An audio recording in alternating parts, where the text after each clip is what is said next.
السلام عليكم ورحمة الله وبركاته أصحابتي شرفت يا قيمة لي هالك هذه قلص عطانا وعبد الفتاح يوتيوب سود بعد دمانتينا أيان إذن لي هاي برامج كمان تاعك هذا الدوننا واحد هاي odayaasha uu ku soo badanayo aalada TikTok-ga iyo Sharma Boy oo markaasi heesiisa ay aad isku dul saarayaan barnaamijkaas ayaan idin wadaagi doonaa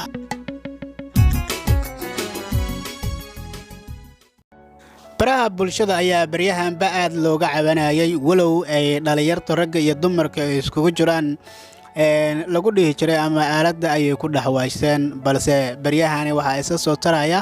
odayaasha markaasi social media saaidka ugu soo ururayo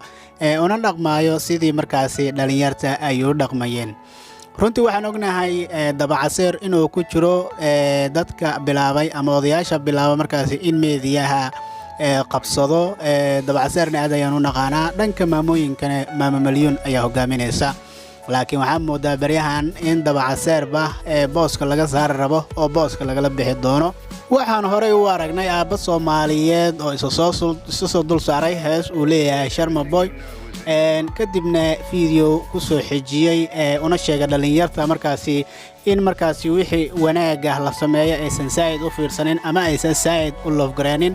ama aysan saaid u share gareenin laakiin markii xumaan la soo wadaagay ay aad u share gareeyaan runtii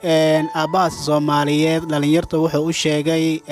qaabka markaasi ay bulshada ama dhalinyarta Soomaaliyeed social media ay ku yihiin isagoo tusaale cad u soo qaatay yacni inta markaasi fahmi karto ama inta aanan fahmayninba waxaad ku wada aragteen TikTok-ga isagoo heesa Sharma Boy leeyahay soo dul saaray videogiisii ugu horeeyay videogii labaadna wuxuu yiri waxaad daawataan videogii hore ee aan يعني هسه Sharma Boy aan soo dul saaray iyo videogan maanta aan soo dhigay isku fiiriya labadooda kee daawasho badan kee love badan mise kee markaasi share gareen badan markii halkaas aan ka soo gudubno aabaha Soomaaliyeed ee nala soo wadaagay runtii fariinta muuqata ee markaasi dadku ay wax badan ka fahmi karaan waxaa jiro aabbo kale oo Soomaaliyeed oo dhawaanahan ku soo biiray isagana aaladda TikTok-ga kaasoo hadda haysto TikTok-ga markii la yiraahdo wuxuuna isa soo dul saaray heesihii uu lahaa Sharma Boy waa aabbahan aad uga jeedaan shaashada ama aad shaashada ka daawanaysaan runtii waan ka dhowr sugi doonaa isagana ma fariin ayuu dhalinyarta u wadaa oo dhanka meediyaha ay ku waashteen ayuu ka wacyigeli doonaa misana waxaan u maleynayaa asigana inuu dhankiisa markaasi oo ka baashaali doono dhalinyartaasna TikTok isticmaalaysa oo ka mid noqon doono dhanka kale marka uu gudubno ninka la yiraahdo Bilal Bulshabi my brother keena runtii waxaa moodaysaaba inuu yahay madaxweynaha TikTok-ga waa arin la yaab ah markii aragta arimahan oo kale maxaa yeelay inta ay shir qabsadeen ayay waxay soo guddoonsiinayaan shahaadooyin aan jirin oo waxba aanan ku keenaynin shahaadadaasna shaqo ku helaynin ama wax kale ku helaynin ay isku dansiinayaan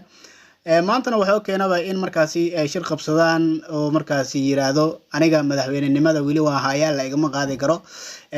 sideedii ayaana madaxnimada aan u hayaa waa arin kale oo cajiib ah runtii markii aad u fiirsato dhalinyarada Soomaaliyeed waxay ku mashquulsan yihiin markii aragtid oo aad fiirisid waxa arkaysaa in waxay ku mashquulsan yihiin ay yihiin wax aan waxba ka jirin markaasi yani iska maana yani ayaa arkaysa ama aad u fahmaysa ama aad dareemin kartaa in markaasi qof waliba iska magacaabo walaalkayga Bilal Bulshabi wuxuu yiri madaxweynaha TikTok ayaa ahay qofna in TikTok la soo galiyo ma saxo qofka laga saarayna ma saxo qofna ma soo gali karo qofna kama saari karo TikTok-ga hadana saasay tahay asigoo og waxaasi inaysan macnaha uu shaqo ku lahayn ama uusan sameyn karin inuu isku mashquuliyo oo arimo kale markaasi uu ka hadlo madaxweynaha ahay runtii waxaan u maleynayaa in dadkii ama dhalinyarta Soomaaliyeed habla iyo ragba ay ku mashquulsan yihiin wax aan la dirsanin haddii uu madaxtinimo iyo macnaha xil raadis ay tahayna waxa wanaagsaneed in markaasi bulshadiisa oo soo jiito ama bulshada markaasi wixii wanaagsan oo u qabto kuma dheeraanayno dhalinyarta Soomaaliyeed aad baan u jecelnahay meel walba ay joogaan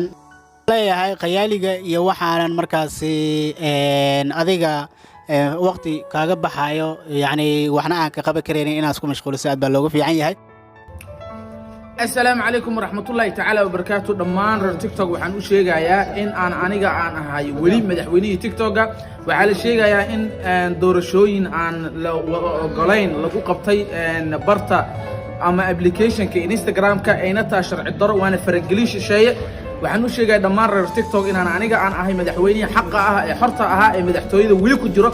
فجرو نين مدحتويدا ما أنت يقول ماذا يقلب حكرو taasna waxaa cadeynaysa nin magaalada jooga ma noqon madaxweynaha TikTok iskumana soo sharaxin marka dhammaan reer TikTok waxaan u sheegayaa ninka dhibaatadii uu soo maray meel walba uu soo maray inaan aniga ahaa cidaan aniga ahayn madaxweynaha TikTok inuu san noqon doono insha Allah